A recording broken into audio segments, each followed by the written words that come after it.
Hi and welcome to my channel. My name is Memo and I mainly draw things for a living. The Artist Starter Plan is a calendar I created to help you start learning how to draw if you're a complete beginner or get back into drawing if you haven't done it for a while. The plan goes from drawing simple lines and shapes in the first week, moving on to portrait, gesture, clothing, and full characters by the end of the 31 days. I recorded this as a series of live streams on Instagram, so unfortunately the format is portrait and there's some level of chit-chat throughout the videos. I hope you can still enjoy it, download the calendar for free, and start your own practice. It doesn't need to be the first day of the month to start, just pick day one and build up from there. Let's get started!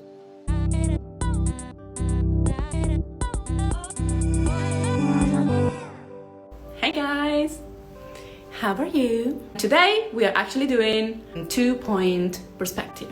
I'm gonna be super basic, also because it took me a long time to understand 2-point perspective, so you know. Anyway, I'm gonna turn around the camera. Is this a good... Hi to Indonesia.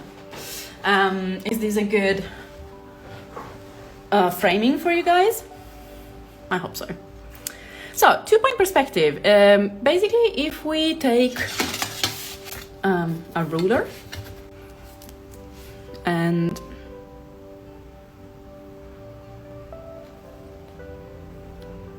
we always have our horizon line, which is the same as for 1-point perspective as we did yesterday. But instead of having just one vanishing point, we have 2 vanishing points. So let's put them here for now. And we will call them V1 and V2. That's vanishing point number 1, vanishing point number 2. And then if you can trace infinite lines from or to... Hi to the Dominican Republic. These points.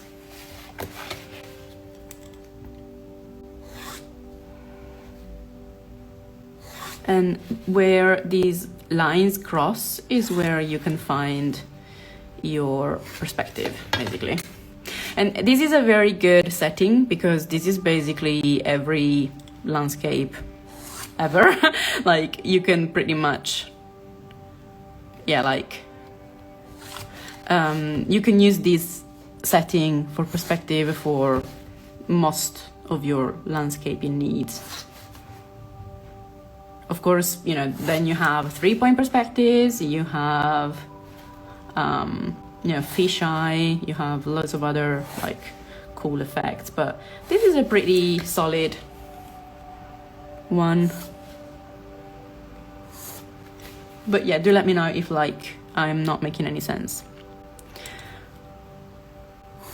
So the way that I started drawing yesterday, where I drew one face of our solid and then the other faces, sort of like we figured out the other faces of the solid, which were not the front one as a result. This is not gonna happen here. So here you kind of like, the way that I usually figure out a landscape, for example, say it's a street, right? So like this is your horizon line and this is your actual page. Sorry, my connection was poor apparently. I hope you didn't miss anything. So say that this is your actual canvas.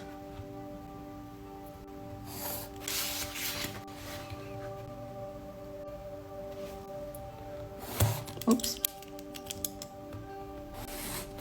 There you go. And so the horizon line is pretty much at the center of the page. And this is your, like, this is your street. So you have buildings here. And you can kind of trace, you know, your buildings like this. Say that this is like a building. And for the bottom part, you know, you follow the lines that are in the lower part of... Sorry, guys. So as I was saying, you use the for the bottom part of the cuboid. Well, I mean, if you work it, like, the question is, how do you know if the perspective is off? Well, if you work it out literally with a ruler, it can't be off. You know, like, you can, if you work out all of the aspects of your image, it can be off. If you work out only some of the buildings and then you guess some of the others, then yeah, I mean, it can be off, because sometimes, you know, you can make a mistake by using perspective intuitively. So anyway, we have the basis of the cuboid here, and then you do just like 2 vertical lines parallel to each other, like this. You see, like, I was doing that by hand before, not with a ruler, and as a result, it was off. But it's like this. And then for the top part of the perspective, so I'm just gonna quickly delete the part that was actually off, so that you guys don't make the same mistake. There you go.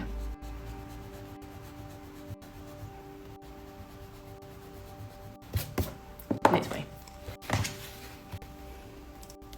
And actually, I think this is what we are going to do tomorrow, which is we are going to use intuitive perspective. So yeah, so for the top part, you take,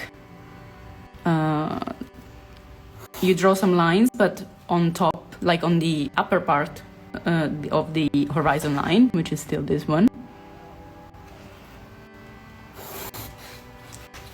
And so we know that, like, here we have one of the front faces, and from this corner we go down to this side, and then you draw again another parallel line for the side here on the back. And there you go. So this is my cuboid.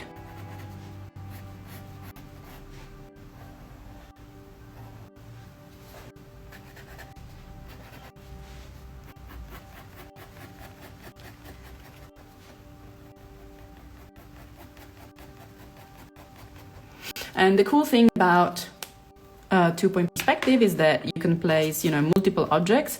And for example, like, you can work out your street, you know, like, if you placed different cuboids next to each other here, you know, this can be one side of the street, and then this can be the other side. So say, like, we want to show the other side, like, here's like a high street, say, you know, so on this side, we have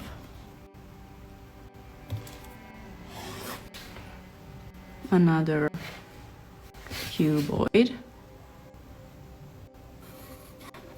One side, one face is gonna be here, and then I'm gonna trace a line, which is a vertical line,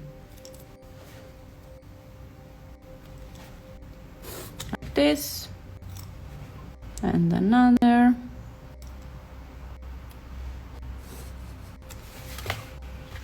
And I want to make it roughly the same sort of height as this one.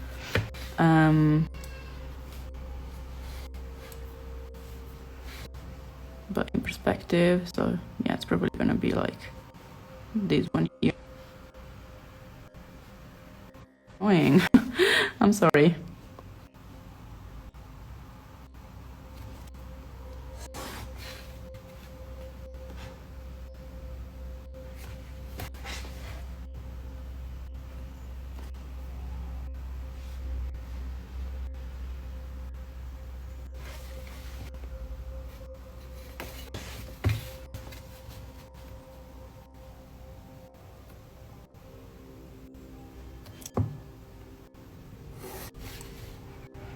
And yeah, so there you go.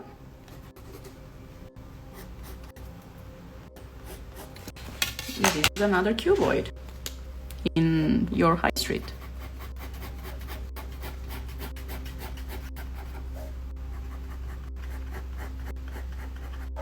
And so the point is that you can draw, you know, as many cuboids or other shapes, obviously, in perspective within, you know, the same canvas.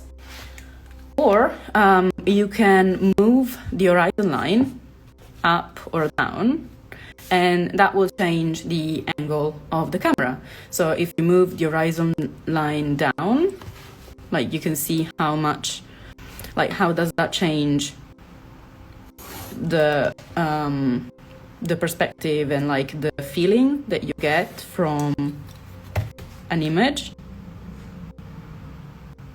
Sorry, doing this like on a sketchbook is actually much longer than doing it digital. Okay, so say that our horizon line is much lower, like here. And these are your two vanishing points, V1 and V2. So I'm gonna do it like just a little bit quicker. So I'm just gonna try and eyeball them. Obviously, this is gonna be as precise as when I did it with a ruler. But I mean, when you actually do sketches for landscapes and stuff, this is how you do it. Like you don't take a ruler and actually, you know, and it's fine. This is what I mean by intuitive perspective, which is what we're gonna work on tomorrow. So as you can see, like the feeling is that you're standing, sorry, this live keeps being interrupted. Like my phone keeps saying that my live is interrupted for poor connection. I hope that you guys are still able to follow. But yeah, so basically like the feeling is that you're much taller, right? And you're seeing this from like the eye point of view. It's like higher basically than this one where the camera, like the horizon line was in the middle. And if you drew like a building here, it would be something like this.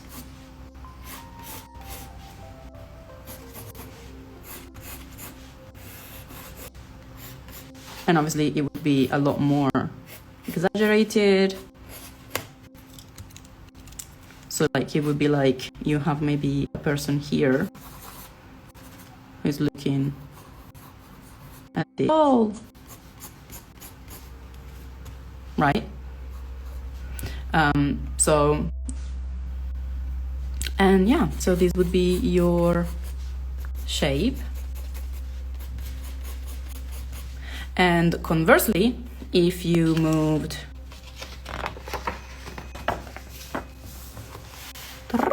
let's go to another page. Conversely, if you moved your, this pencil keeps breaking. If you moved your perspective line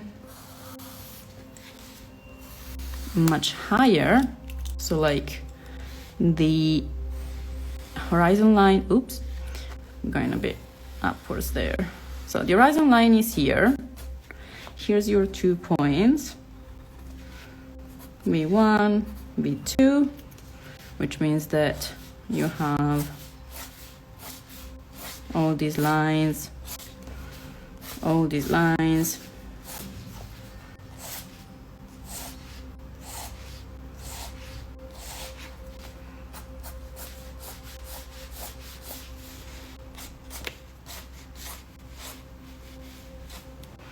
and so your building will be like, say it's here,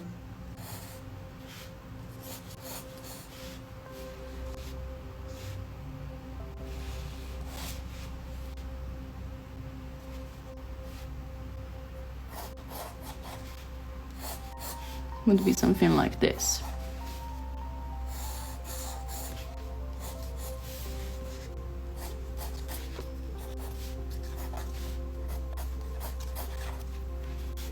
So it would be as if you're like flying, or you're like a bird.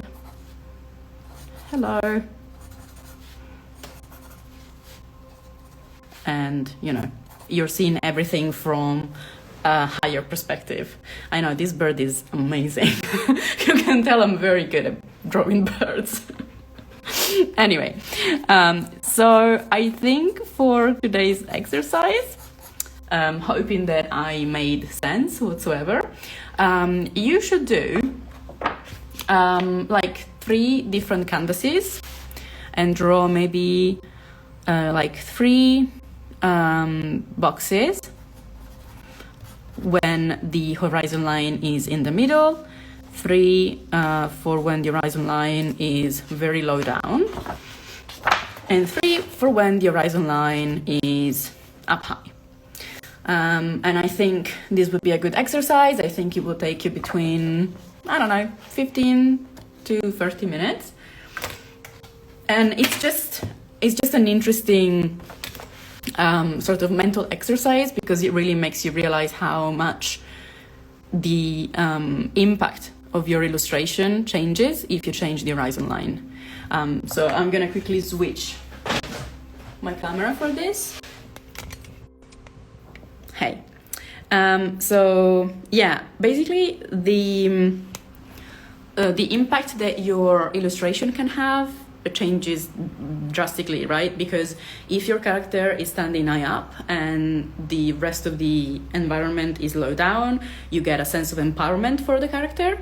And instead, if everything is kind of towering over the character and the character feels very small, then obviously the feelings that you get are like, maybe this character is in danger, maybe there is an imbalance of power. So these are something that you really should consider if you are trying to draw a full illustration with characters and backgrounds, or if you're trying to do a comic book, a webcomic, anything like that. Mastering 2-point perspective is really, really important for drawing accurate, well, not even accurate, but like for drawing believable backgrounds, basically. Anyway, I hope this made sense, that you had fun as much as someone can have fun whilst drawing 2-point perspective, which is not much fun. And tomorrow we're doing intuitive perspective, and we're gonna try and just quickly set up, maybe show you some examples of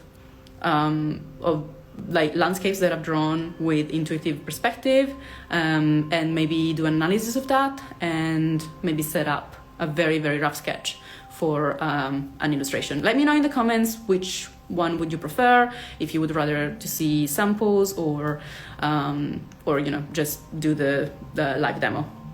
Right. Tomorrow probably will go to 9 p.m. I think. Although it is Saturday, so if you guys are all going to be out, then let me know, and I will do it in the morning, maybe? I don't know. Let me know in the comments. Just talk to me. Okay, have a good night, guys, or a good rest of the day. Bye-bye. Love you.